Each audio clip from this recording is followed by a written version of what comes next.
और उसने जमीन पे फेंक दिया। जैसे उन्होंने जमीन पे फेंका वहां पे गड्ढा हो गया और गड्ढे के अंदर को जब वो खोदने लगा तो उसमें से रथ निकलने लगे। एक रथ निकला सोने का, वो आकाश में चला गया। इस तरीके से 9 रथ निकले और आकाश में चले गए। 10वें रथ में जो सोने का था उस पे एक छोटा सा बालक निकला।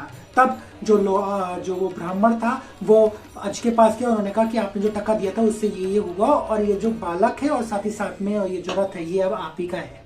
तब उस बालक का नाम, चूंकि वो 10वां रथ था इसलिए इस बात का नाम 10 रथ रखा गया। उसके बाद राजा अज जो थे उनकी वाइफ का नाम इंदुमती था। एक दिन वो अपनी बच्ची और वाइफ के संग बैठे हुए थे एक बगीचे में। ऊपर से नारद जी जब जा रहे थे और उनकी वीणा में जो एक माला टंगी थी वो नीचे गिर गई और जैसे ही वो इंदुमती के शरीर को टच हुई, इंदुमती की डेथ हो गई। अब चूंकि जो राजा अज थे वो अपनी पत्नी से बहुत ज्यादा प्यार करते थे तो वो उसमें ही आसक्त थे।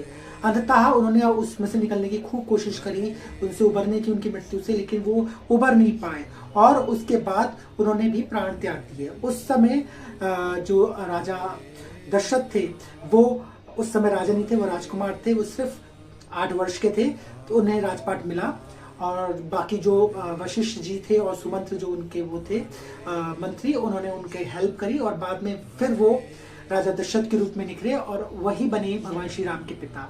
तो ये स्टोरी थी राजा अज और राजा दशरथ की, कि ऐसे पड़ा राजा दशरथ का नाम दशरथ। तो मिलते हैं हम अब अगले रघुवंश सीरीज में। तब तक के लिए जय श्री राम।